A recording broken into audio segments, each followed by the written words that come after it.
احباب ذی وقار، قرآن کا مطالعہ کریں، قرآن کو غور سے پڑھیں۔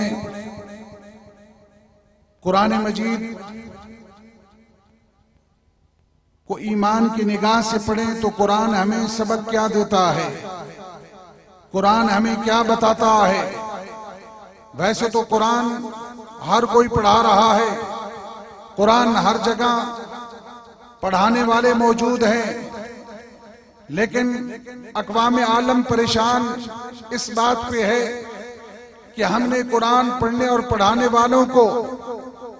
ختم نبوت کا علم بھی دیا، ختم نبوت کے نام پر شور و غوغا کرنے کا موقع بھی فراہم کیا، اور انہی قرآن پڑھنے اور پڑھانے والوں کو ہم نے اپنے ڈالروں پر خرید کر اپنے مقصد کے لیے استعمال کیا۔ لیکن جب ختم نبوت پر پہرا دینے کی باری آتی ہے، جب ختم نبوت پر جان قربان کرنے کی باری آتی ہے، جب ختم نبوت کی حفاظت کی باری آتی ہے، تو پوری دنیا میں صرف تحریک لبیک یا رسول اللہ پاکستان کا نظریہ رکھنے والی جماعت اہل سنت اعلیٰ حضرت مجدد دین و ملت مولانا شاہ احمد رضا خان فاضل بریلوی کے نمک خار کیوں میدان عمل میں اترتے ہیں؟ اس لیے قرآن خود ہمیں درس دیتا ہے، قرآن خود ہمیں بتاتا ہے کہ قرآن ہر کوئی پڑھا رہا ہے، قرآن ہر کوئی پڑھ رہا ہے، لیکن ختم نبوت پر پیرا وہی دے گا جس کے تعلق صاحب قرآن سے ہوگا، جس کی سینوں میں محبت اور عشق صاحب قرآن سے ہوگا۔ وہ قرآن کی عظمت کا پیرا بھی وہی دیں گے، ناموس مصطفیٰ کا پیرا بھی وہی دیں گے، ختم نبوت کا پیرا بھی وہی دیں گے۔ کیونکہ میرے مسلک کا امام پہلے کہہ گیا، کروں مدح اہل دول رضا، پڑے اس بلا میں میری بلا، میں گدا ہوں اپنے کریم کا، میرا دین پارا انا نہیں۔ احباب ذی وقار، قرآن ہمیں سبق یہی دیتا ہے۔ یہ امتیازی حیثیت، یہ امتیازی شان اہل سنت والجماعت جامع شمس القرآن کی کیوں ہے؟ یہ امتیازی شان، لوگ پریشان ہیں کہ شمس القرآن کو تالے لگتی ہوئے بھی ہم نے دیکھا ہے، شمس القرآن کے اندر درس و تدریس کا سلسلہ بند ہوتی ہوئی بھی ہم نے دیکھا ہے۔ لوگوں نے شاید کہا ہوگا مولانا سیالوی صاحب کو، سیالوی صاحب تمہارا کام ختم ہو گیا، لیکن ان نادانوں کو پتہ نہیں کہ جن کے دل عشق مصطفیٰ سے آباد ہیں ہمیشہ حضور کے غلام ہی دنیا پر رہیں گے، اور راج بھی حضور کے غلاموں کا ہوگا، اور ختم نبوت پر پیرا بھی حضور کے غلام دیں گے، اور اس ملک میں انشاءاللہ العزیز قریب وقت میں حکومت میں یا رسول اللہ کہنے والوں کی ہوگی۔ توجہ ہے؟ اونچی آواز سے احباب ذی وقار، ذرا تاریخ کا اوراق کو غور سے پڑھیں، مطالعہ کریں۔ جس وقت اسمبلی میں عاشقان مصطفیٰ موجود تھے، جس وقت اعلیٰ حضرت مجدد دین و ملت مولانا شاہ احمد رضا خان فاضل بریلوی کی فکر رکھنے والے مجاہدین اسمبلی میں تھے، اس وقت علماء کی بولیاں لگائی گئی، علماء کو خریدنے کی کوشش کی گئی، علماء کو پیسہ دے کر خریدا جا رہا تھا۔ اس وقت قائد حزب اختلاف، جس نے مناظرے کے باوجود بڑی کوششوں اور بڑی محنتوں کے بعد اس وقت کے وزیر اعظم بھٹو کو مجبور کر دیا تھا کہ اس کے اوپر دستخط کرو کہ مرزائی مسلمان نہیں ہو سکتا، مرزائی ختم نبوت کا غدار ہے، اس نے میرے نبی کی ختم نبوت پہ ڈاکہ ڈالا ہے، یہ مسلمان نہیں، یہ بہت بڑا مرتد ہے۔ اس وقت علامہ نورانی کے پاس بھی لوگ گئے، ان کو خریدنے کی کوشش کی گئی اور پیسے دینے کی کوشش کی گئی۔ علامہ شاہ احمد نورانی نے کہا تم بڑے لیٹ آئے ہو، ارے نادانو تم بڑے لیٹ پہنچے ہو، میرا سودا پہلے ہو چکا ہے، میں پہلے بک چکا ہوں۔ انہوں نے کہا جناب ہم بڑی اماؤنٹ لے کر آئے، بڑے پیسے لے کر آئے، آپ کہاں بک چکے ہیں، کہاں سے پیسے لیے ہیں؟ آپ نے بمانگے دول فرمایا نادانو میرا سودا بازار مصطفیٰ میں ہو چکا ہے، میں مدینے کے گلی میں بک چکا ہوں، یہ جان تو جا سکتی ہے نورانی کے پاس استقلال میں جنبش تک نہیں آ سکتی، ہر چیز سے پیچھے ہٹ سکتا ہے، اس مشن سے نورانی ہٹ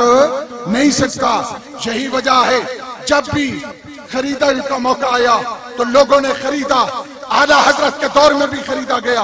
اعلیٰ حضرت کو بھی کہا گیا اے احمد رضا تیرے مدرسے کی حالت بڑی خراب ہے، تیرے مدرسے کے طالب علم چٹائیوں پر بیٹھ کر اور روکی سوکی کھا کر یہ دین پڑھتے ہیں، انگریز اور نان پارا کی تاریخ میں کچھ کلام لکھ دو، اس کی تعریف کر دو، تیرے مدرسے کی حالت بھی بہتر ہو جائے گی، قالینیں بھی بچھ جائیں گی، کمرے بھی اچھے بن جائیں گے اور تمہارے وظیفے بھی قائم ہو جائیں گے، نان پارا دنیا لٹا دے گا۔ اعلیٰ حضرت نے فرمایا تم نے میرے عشق کو نہیں سمجھا، میں تو بک چکا ہوں بازار مصطفیٰ میں۔ اس کے جواب میں اعلیٰ حضرت نے پوری حضور کی ایک نعت لکھی جس کا آخری قطع یہ ہے،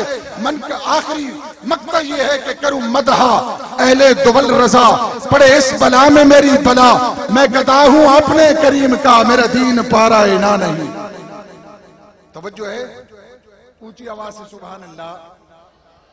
احباب ذی وقار، قرآن ہر کوئی پڑھ رہا ہے، قرآن ہر کوئی پڑھا رہا ہے، لیکن قرآن ہر کسی کو سمجھ میں نہیں آتا، قرآن ہر کسی کو فیض نہیں عطا کرتا، قرآن ہر کسی کو نور نہیں عطا کرتا، قرآن اسی کو نور عطا کرتا ہے، قرآن اسی کو ہدایت عطا کرتا ہے، قرآن اسی کو فیض عطا کرتا ہے جس کے دل عشق مصطفیٰ سے آباد ہیں، جنہوں نے عشق مصطفیٰ دل میں بسا کر قرآن کو پڑھا، جنہوں نے محبت مصطفیٰ دل میں بسا کر قرآن کی تلاوت کی، وہ کہتے ہیں کہ نادانو ہم قرآن بھی پڑھتے ہیں اور قرآن کی صورت میں نعت مصطفیٰ بھی پڑھ لیتے ہیں، ہم قرآن کی تلاوت کیونکہ علماء حق نے ہمیں بتایا، علامہ رضوی نے، علامہ خادم حسین رضوی کشتہ عشق مصطفیٰ امیر المجاہدین فیضان امام احمد رضا نے بھی اس دور میں حضور سنیوں کو بتایا کہ قرآن اول سے لے کے آخر تک، ابتدا سے لے کے انتہا تک، الحمد سے لے کے والناس تک پورا قرآن کلام خدا کا ہے مگر اس میں ذکر مصطفیٰ کا ہے۔ علامہ خادم حسین رضوی رحمت اللہ تعالیٰ علیہ جب تشریف لائے شاہ والا شریف میں تو میں نے بڑے بڑے قراء تھے ملنے کے لیے گئے آپ کی زیارت کرنے کے لیے، بلکہ بڑا احسان سمجھتے ہیں، مجھے بار بار فون بھی کرتے ہیں کہ آپ کا بڑا احسان ہے، قاری سید صداقت علی شاہ صاحب جیسے لوگ، وہ کہتے ہیں کہ آخری ملاقات ہماری شاہ والا شریف پر خادم حسین رضوی صاحب کے ساتھ ہوئی تھی، آپ نے قراء کرام کو مخاطب کر کے فرمایا اگر چہرے کا نور چاہتے ہو تو قرآن کی کثرت کے ساتھ تلاوت کرو، اللہ چہرے پہ نور عطا فرما دے گا، کیونکہ وہ سمجھتے ہیں نور قرآن کی تلاوت سے آتا ہے، قرآن میں ہے کیا؟ قرآن میں محبت مصطفیٰ ہے، عشق مصطفیٰ ہے، ایمان کامل تب ہوتا ہے، ایمان مکمل تب ہوتا ہے کہ جب دل میں محبت مصطفیٰ موجود ہو، عشق مصطفیٰ موجود ہو۔ اس لیے قرآن پڑھنے اور پڑھانے والے کہتے ہیں ہم پورے قرآن کی بات نہیں کرتے، قرآن کے 15 پاروں کی بات نہیں کرتے، قرآن کے 10 پاروں کی بات نہیں کرتے، قرآن کے ایک پارے کی بات نہیں کرتے، قرآن کی ایک سورت کی بات نہیں کرتے، قرآن کے ایک رکوع کی بات نہیں کرتے، قرآن کی ایک آیت کی بات نہیں کرتے، قرآن کے ایک جملے کی بات نہیں کرتے، وہ کہتے ہیں ہمارا عشق یہ کہتا ہے، ہمارا ایمان یہ کہتا ہے، ہماری محبت یہ کہتی ہے کہ قرآن کی ہر شرط، ہر مد، ہر زیر، ہر زبر تعریف مصطفیٰ میں مصروف ہے۔ اس لیے وہ کہتے ہیں شدہ مدہ زیرہ زبرہ شان تیری وچ آئیاں آما لوکاں خبر نہ کائی خاصا رمضان پائیاں۔ اب آپ ذی وقار کلندر حوض سے بھی کسی نے پوچھا ہوگا علامہ اقبال تو نے قرآن کو پڑھا ہے، قرآن کی مطالعہ کیا ہے، عربی لغت میں پڑھا ہے قرآن کو، ذرا بتا قرآن تجھے کیا کہتا ہے، قرآن تجھے کیا فیض دیتا ہے، قرآن میں ہے کیا؟ علامہ کہتے ہیں مجھ سے جواب چاہتے ہو تو آؤ سنو، مغز قرآن روح ایمان جانی دی ہست ہو پہ رحمت للعالمین۔